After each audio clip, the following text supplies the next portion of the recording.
Welcome to week 2 of Nursing 101. This week we're going to cover hygiene as well as how to make a bed occupied and unoccupied.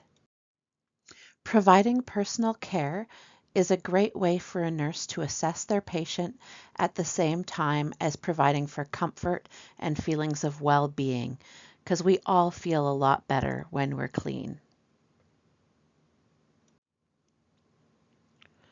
What sort of things do you think the nurse can assess while providing hygiene care? You'll be able to assess your patient's orientation and understanding of instructions. You'll be able to get a better idea of how they're feeling. It gives you time for them to communicate to you.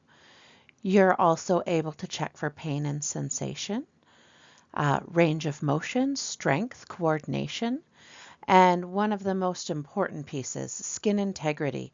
While providing hygiene care, you're going to be turning that patient all around and looking for areas of skin breakdown. You'll also be able to assess weight and nutritional status. So it's a great time to have a good look at your patient. There's a number of things that can affect how your patient's able to provide care for themselves. Sometimes they have deficits, vision, strength, uh, whether they don't have the ability anymore because of arthritis to pick things up with their hands, or maybe they're confused secondary to Alzheimer's or a different degenerative disease. Sometimes they have decreased range of motion. Other times you'll find that it hurts to do something, so it's really challenging. So a really important way to help our patients provide better self-care is giving them the time and the encouragement. As nurses, we've got a lot to do and we can be really short on time and rushing our patients through, which really isn't good for our patients' ability because if they don't use it, they'll lose it. So really important to encourage them to do as much as they can for themselves, and you're there to help with the rest. Sometimes you might notice that there's other challenges to their hygiene. So maybe there's barriers that are preventing them from adequate hygiene. A story that I can remember, there was a gentleman who came in for surgery and it was day surgery, so he was going home in his same clothes and they were absolutely filthy, which put him at a risk for infection. So as a nurse, you were concerned because they were soiled enough that the clothing was kind of damp and with debris falling off of it. And so he had a psychosocial barrier at home because of the way he was living. Sometimes they might not have the supports around. So maybe we can assess, do they have people who can come and help? Or do they need some supportive tool that we might be able to set them up with Red Cross in order to get those access to those tools? So there's a lot of things as nurses we can do to advocate for our patients and help. Other times they might not be able to afford basic hygiene products. Other times it might be different cultural beliefs and values or their perception. So maybe they're in a culture where there's no other female relatives and it's not appropriate for men to help a woman. So just finding the supports that they need and seeing if there's anything we can do to help them so that they can be more well. It's really important to have that gentle approach. When you're providing personal care, you're in a really vulnerable space with that patient. So definitely getting informed consent for everything you do, explaining what you're doing to the patient, and like I said, getting that consent, having them agree and taking your time. Don't rush them. Ensure their privacy always, whether that's the curtain, the door. If it's a double room, always the curtain, please, making sure that they're draped. Whether that's with a towel or flannels, please don't have your whole patient exposed. They'll get really cold because just think if your skin is damp and you're out and exposed in the cold, it's chilly. So Drape them as much as you can. Starting with a warm blanket's always a great idea. And before you start, always check, are they nauseated? Are they having pain?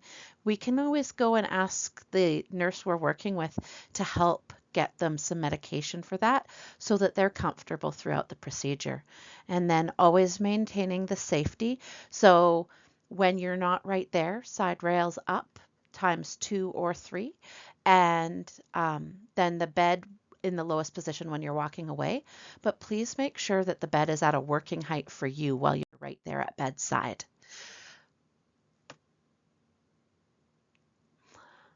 Other things to remember. So you want the skin to be really dry. So if they're damp from perspiration, if they've soiled their linens or there's wound drainage, it can break down the skin and cause some issues with infection. And so make sure you dry your patient well. You can use talc powder if it's appropriate, or barrier cream. To moisturize, it's not to say we don't want a moisturizer on the skin, but we don't want skin to be damp.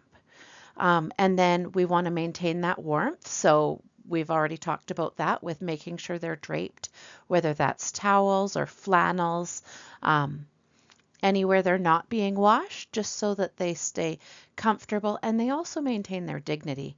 Think of that if it was you on the bed and how you would feel. So really important to keep that in mind because they are in a vulnerable position when you do that. So also promoting independence. If your patient's able to do it, please give them the tools to do it. Hand them the washcloth and encourage them to wash their face, and you'll wash their back wherever they can't reach. So let them do what they can so they don't lose those skills. And really important when you're setting yourself up, bring in all of the things that you need, the new clothes, whether it's new bedding, linens, towels, chicks, just so that you're prepared and you don't have to run in and out of the room. Providing good oral care is very important, and unfortunately, many times in healthcare, I find that this gets missed. So assess whether your patients have their own teeth or dentures and ensure that they're set up and that you assist them as needed with oral care each day, and preferably twice a day, because sometimes that does get forgotten and it's really important. If you have someone who you're brushing their teeth and they're able to spit and swallow, bringing a cup to rinse and a cup to spit in is really important. If your patient is NPO or nothing by mouth, that's what that means, please don't be brushing their teeth regularly. We do have special mouth swabs that we can use in those cases. We just don't want any excess fluids that might be contraindicated for their procedure or health condition. So, as I just said, know if your patient has dysphagia. So we want our patients sitting up, whether that's in semi-Fowlers or high Fowlers, so that they're not going to aspirate or that fluid is not going to go down into their airway. Assess if they're going to be able to brush on their own and just need a setup of supplies, or whether you're going to need to assist them. If you're assisting them, I highly recommend wearing a face shield, just because toothpaste can fly for sure when you're doing that brushing. And so if a patient is unconscious, you're going to use one of those mouth swabs and a suctioning wand, like we had talked about. Patients who are NPO also need to have more frequent mouth care. Their mucous membranes really dry out, and there's it's a oral cream almost that's specially made for their mouths to keep things moist. Patients who are receiving chemotherapy and antibiotics, they sometimes have ulcerations and sores in their mouth. So it's really good. Have a good look and assess what's going on in their mouth and if it's adequately moist and if there's any skin breakdown or tissue breakdown.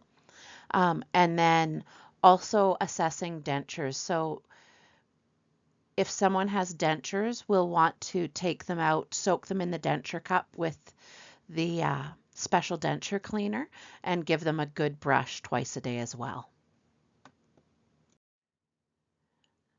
On this slide, there's a little video link that you can click on, and it will take you to show you how to pop out dentures. Sometimes they get quite a suction, so she just explains how to do that.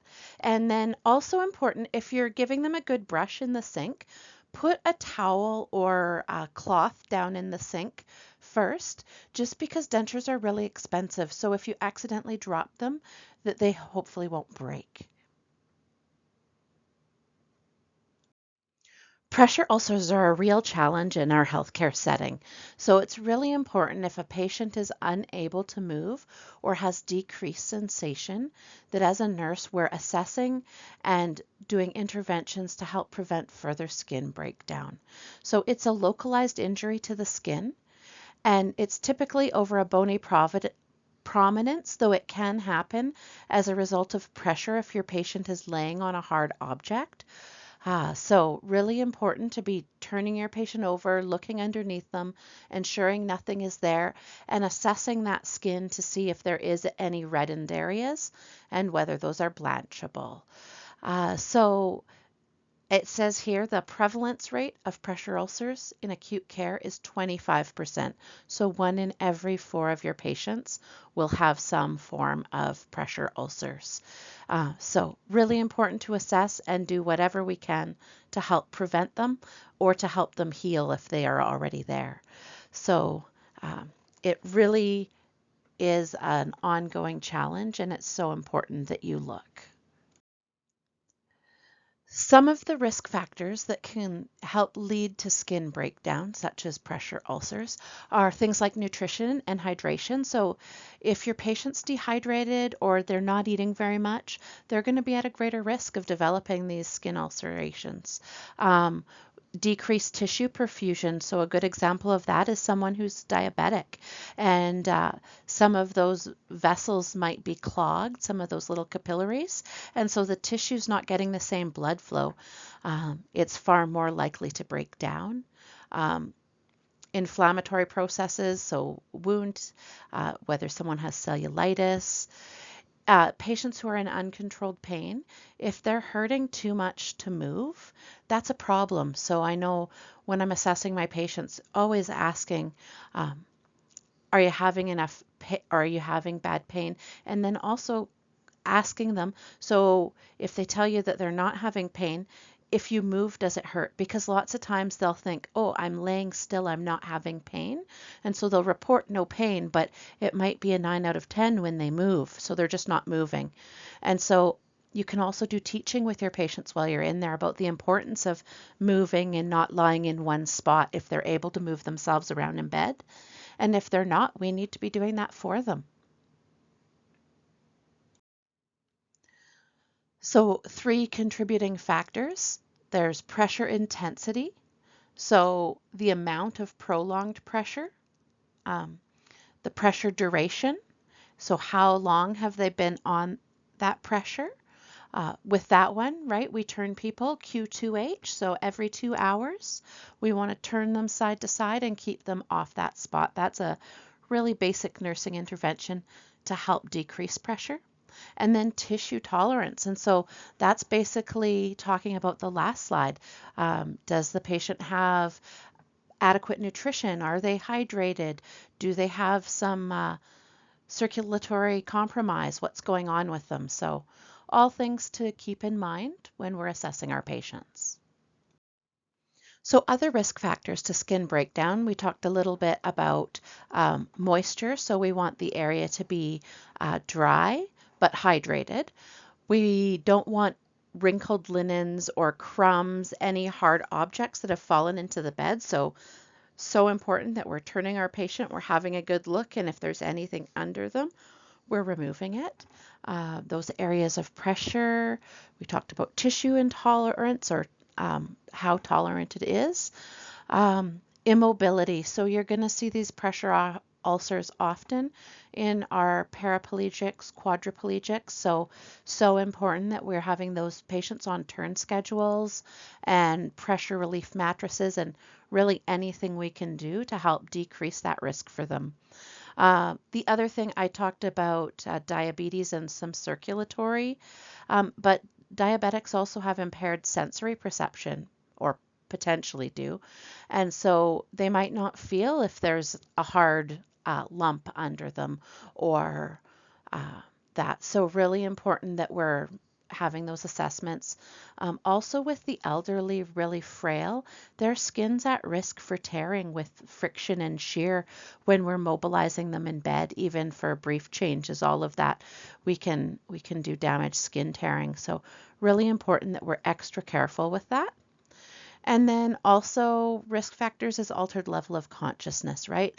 The education that we're able to do with our patients about mobilizing and moving isn't going to stick the same with these patients. They're not going to understand. This is a Braden scale. So this is a scoring sheet that we use to help assess how our patient is and how likely they are to develop skin breakdown. And this is something we use all the time in the hospital, and you'll find it behind the nursing station. So when you get onto the clinical floor, I highly recommend that you have a peek, find this, and have a read through so you can understand a little bit better. This diagram just shows you a few of the different spots where you might find pressure ulcerations depending on how your patient is lying or sitting. So there can be other ones as well, depending if there's a certain equipment that they're using or if there was something forgotten in the bed, but typically it's going to be a bony prominence that you'll find the redness and breakdown on. So there's several types of hygiene. Early morning care or AM care, it's often done early on about 6 a.m. And so that's when they're very first getting those patients up. Sometimes patients might not get up, and then you're going to provide this care when they do, but it can be started as soon as your patient starts getting up. And so getting them a bedpan or urinal. I know we all want to go have a void as soon as we wake up in the morning, right? That's your body's been holding it in there mostly. So ensuring that they have access to that. And then if they haven't, they might be in a brief or have an incontinence pad. So you're going to want to provide peri-care and make sure that they're dry and comfortable. That's also going to help with skin breakdown. And at that time, also washing hands and face and oral care. And can I just say, not in that order. Ideally, you're going to want to start clean, go to dirty. So I usually would say face and oral care, hands, and then go to the peri-care. Or hands could be before the face. But yeah, anyways, let's not do peri-care first. uh, then for the morning care, same idea. You're going to do the same, but this is when you're going to have the whole bed bath, or you'll set your patient up for a shower. You want to ensure that they have oral care, foot care. There's a nail care there with asterisks. Typically in the hospital, these patients, if they do need nail care done, they're going to have a certified nail care nurse come in and do that care. So you don't need to worry about that. And then whether hair care, brushing their hair, changing into fresh clothes and the sheets. So changing their bedding and making it fresh. Really important to remember. Our mattresses are plastic, so your patients are sweating and sticky, and they're not the most comfortable of ones to sleep on. Patients aren't getting the same hygiene they'd get at home, right? Because lots of times they're just getting a bed bath. So making sure that you change those sheets frequently so that they stay nice and fresh. Also consider that oftentimes our patients are eating in their beds. So if you were eating in your bed at home, you'd be changing the sheets a lot more often too. Afternoon care, once again, you're just giving them face cloths to wash their hands. If they want to wash their face, it's not something you have to push, but ensuring that they get regular toileting if they need. So every few hours, really important too. Lots of times people will feel guilty ringing that call bell. So if you get into the habit of doing hourly rounds, popping in and seeing if they need anything, then you'll be there when they need you, and they're not going to have to feel like a nuisance by ringing the bell. Not that they're ever a nuisance ringing the bell, but people do feel that way. They see how busy their nurses are, and they really don't want to bother them. And then evening care, so changing into a fresh gown. Once again, hands, face, oral care, bedpans, and then peri-care right before bed. Of course, always if the bedpans soils the linens, you're going to do a bed change again right there. All right. So a complete bed bath is going to be done on someone who's totally dependent for care. They can't do it for themselves, whether they're a quadriplegic or they're very confused. And even then, I do try and get them to do some of the care for themselves. Lots of times they're elderly, they're frail, or they're very ill. So they're going to be tired and it's going to be hard on them. Please ensure they don't get cold. Make sure they're draped appropriately with flannels or towels so that they stay warm. And always double check with them that they feel up to the bath before you begin. Sometimes it will just be too much and you might have to put it off for a couple of hours.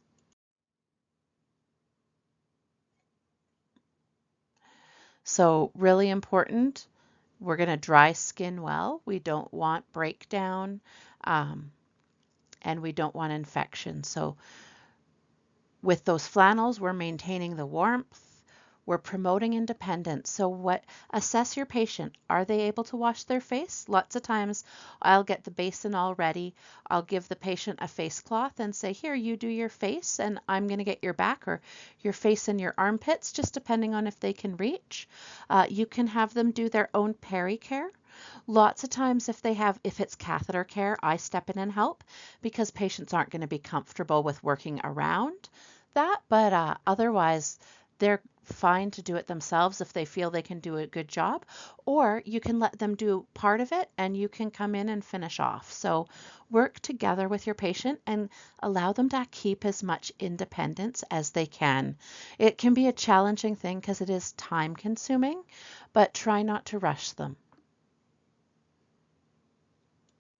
So when doing a partial bed bath, always include oral care, but then also any parts of the body that are going to smell. So your pits, uh, peri-care, and people usually like to wash their hands and face. Once again, smelly bits last. So before you start, you're going to ensure that you have all of your supplies. Get warm water in your basin and you're going to wash your hands, apply your gloves, and so then you're going to remove the gown from the patient and drape them. So cover them appropriately and then explain what you're doing. Always ensure that they've consented uh, to being exposed and that they know what's going on. It can be quite traumatic for them if they don't understand and you move something.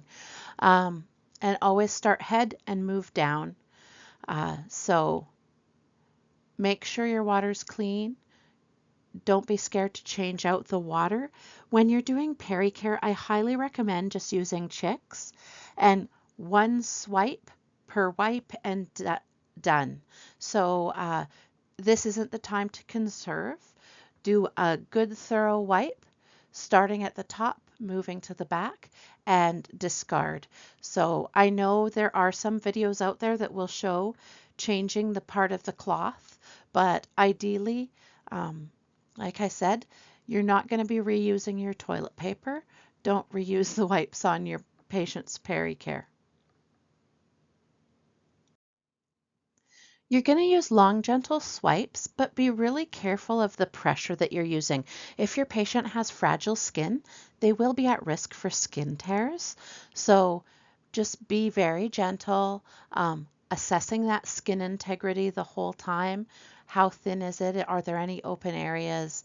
And then you'll also notice some areas that are at risk for skin breakdown. So under the breasts, especially a larger woman, is going to be at a higher risk for getting a cellulitis or skin breakdown from the sweat that develops there.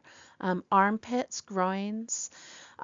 So taking extra time to ensure and put talc if it's appropriate for the patient. Sometimes they will actually drape a little dressing, not that it's an official dressing, it's just a small cotton barrier between the breast and the skin underneath. And then you can apply deodorant to your patients or barrier cream. I know it says zinc oxide, but there's different barrier creams depending on where you're working. So if it's appropriate for your patient, use that. Soaking your patient's hands in the basin of water and always making sure that it's an appropriate temperature for your patient. Test it yourself and ask that it's okay for them before you proceed. While providing a bed bath, change the water as needed. Before washing their eyes, before washing genitals, and after washing buttocks. We want to ensure that you're not cross-contaminating with bacteria from one area to the next. Uh, Also, like I said before, as far as genitals and buttocks, please use the disposable chicks and one swipe and toss. That way, ideally, if you've done it correctly, there should be no bacteria going into the water again. But still, just to be on the safe side, it's a good idea to change it. Also, after you're done the bed bath, you're going to want to wash your hands and change their sheets or um, take off your gloves, wash your hands, put on fresh gloves and change the sheets because lots of times at this stage the sheets are going to be damp from your bath. If your patient has had a stroke or surgery, always dress them with the affected side first. So if they've had surgery on their left arm, the left arm is going to go into the gown first. Same thing if they've had a stroke on the left arm, because that's the least mobile arm. So we're able to feed that up over the least mobile arm or leg and then put the other on with the side of their body that's going to move more easily. If your patient's independent, you are able to either assist them up to a shower or a bath on their own, or you can set them up with a basin and they can independently wash. Really important that they always have a call bell in reach, that you're checking in on them frequently. Please don't have anybody lock the doors. We need to be able to get into them if need be. And then also make sure you have everything set up. And once they're done, go in and make sure that the area is cleaned of any linens or tripping hazards and that the floor is dried up if there was excess water on it. So when you are providing perineal care, it's really important that you treat people the way you would want to be treated or you would want your family treated. Uh, we're in someone's personal space and it can be really awkward and embarrassing for them. So treating them with as much dignity and respect, letting them know what you're doing, sharing why you're doing it, always be professional, always provide them with privacy is really important. So who needs to have perineal care? So really important, anyone who's at risk for infection. So Foley catheters, anybody who has had rectal or genital surgery, post-op or post-delivery women, or women having their periods, and then anyone bedbound or who requires total care. Sometimes clients who are confused or someone, say, with Alzheimer's, or also patients that are incontinent. So assess your patient. Are they able to properly provide care for themselves if you just set them up with the wash? And some of them probably are, but you definitely need to assess that. And then also look if there's skin breakdown, sores, excoriation, urethral discharge. That's especially important around a catheter, and you'll notice the body doesn't like foreign objects in it, so it'll build up a mucus and kind of a discharge around that catheter. So important that we're cleaning that off because that's a great medium for things to grow in. And then skin irritation and different odors or incontinence. We might be assessing for some in UTIs or urinary tract infections. So as we said last slide, it's really important to allow them to do as much as they can themselves. It can be really embarrassing for them. It can be really embarrassing for you. As a new nurse, it's awkward and uncomfortable, and this might be a space you never thought you'd find yourself in, but just ensuring that you treat them with as much dignity and give them support because it can be challenging. It's also a good idea to have a nurse who's the opposite, if the nurse is the opposite sex from the patient, having someone the same sex in the room so that they feel safe. Sometimes you can have challenges. We have patients who have past trauma, and we want to ensure that they feel safe in their care and not scared. And we do what we can. We can't always provide it, but we do what we can. And then, yeah, we've talked about the catheter already. So we're always explaining what we're doing to them so that they know what's coming. I'm going to be wiping your bottom. I am going to be wiping around your catheter, using basic terms that are going to be easy for your patient to understand. If you get too technical or use your scientific terms, not everyone will know what you're talking about. So talk to them in layman's language, of course, professionally. We don't want to use slang. Use proper terms, but it can be layperson terms like bottom. You don't have to say I'm wiping your anus. So always ensure that you've got privacy for them. So that curtain is pulled, the door is shut, you're assessing. You've got the bed at a comfortable working height for you. And you already put your gloves on. So you're going to use, like I said, disposable cloths, and then you're cleaning, rinsing, and drying the area thoroughly. And then you can always put on those barrier creams if needed. And so for female perineal care, the important bits are that they need to lie flat on their back, ideally with knees bent and spread. Now that's kind of a challenging position for some people, so sometimes we do have to modify and work around it. I'm thinking specifically of hip fractures. Lots of times only one side will be able to be bent like that. The other side's going to have to remain straight, and we just work around that. Sometimes it requires an extra nurse to help hold positioning for the patient, but we're never going to force them into an uncomfortable position. It's more just someone who's going to be there to support the limb and to help open the patient possibly so that you can get into the cracks. Always wiping from front to back. We don't want to bring any bacteria forward because we're going to put them at an increased risk of urinary tract infection, and we don't want to do that. Use a new cloth on each area with each wipe. So swipe each wipe and dispose just one time per wipe. So for male perineal care, depending on whether they're circumcised or uncircumcised, it's going to be slightly different. So a circumcised penis, you're just going to gently hold the shaft of the penis, and you're going to cleanse, always starting right at the urethral meatus, right around the head of the penis.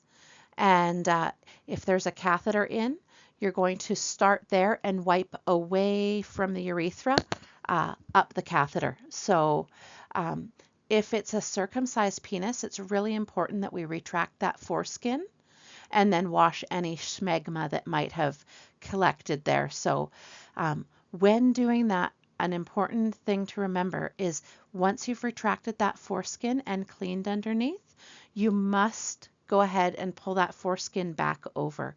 It can cause a serious emergency, actually. If you leave the foreskin retracted, the penis can become edematous, and it can be quite sore and actually sometimes require surgical intervention. So always, always, always, when doing male catheter care, or even male perineal care on an uncircumcised gentleman, please always ensure that you've pulled that foreskin back over top of the head so that you don't cause any swelling. So if the client has an erection, defer until later, okay? So just say, oh, we'll get back to that. Don't worry about it too much. It doesn't happen often, but it does happen. So I already said, wash the head of the penis first and the meatus opening. So Don't forget the scrotum and the skin folds, and then make sure everything is really well dry. Same thing here as with women. You can put talc and barrier cream if it's appropriate for your patient. An example of this is saying that the patient was upset. It gives your perception of what the patient was, but it doesn't describe. So rather than saying patient upset, you could say that patient crying states pain of 6 out of 10. So you're describing what your perception of patient upset is, rather than putting your own. When you're charting, if you ask yourself the question of, would my partner know what this was? Would it be the same as what I'm meaning? So always try and use those descriptors that are actual fact as opposed to something that could be variable. And then only chart what actually happens. Never chart your assumptions about what things are. And always double check that you're writing in the correct chart. Another important thing that I learned from my last clinical group, they didn't realize, never, ever, ever white out a chart. So a chart is a legal documentation, and it looks very suspicious if you put white out. If you do make an error, you're going to do a single line through the error. In brackets, you'll write error behind the single line, and you'll initial or sign your name to it to acknowledge that it was an error that you made. But we still want it to be legible to show that we're not hiding anything. There's a really good guideline if you go onto the BCCNP website. Does everybody know what that is? So it's the BC College of Nursing Professionals. And so they've got great modules that you can work through about documentation so that it can help you understand a little bit more, because I know you're all new to this. So really good resource for you there. And then as a general rule, don't chart for what others have done. Sometimes in certain departments, this is a little bit different, but generally, you're going to chart what you did. And then anytime that you're reporting a finding to another staff member or nurse, make sure that you've written down what it is. So let's say you took vital signs and the blood pressure was 88 on 42. So you're going to report that to the nurse, and in the chart you're going to write reported blood pressure of 88 on 42 to Sarah RN, and then sign your name to it, just to show that you've done your due diligence in your communication, and you'll continue doing that as a nurse.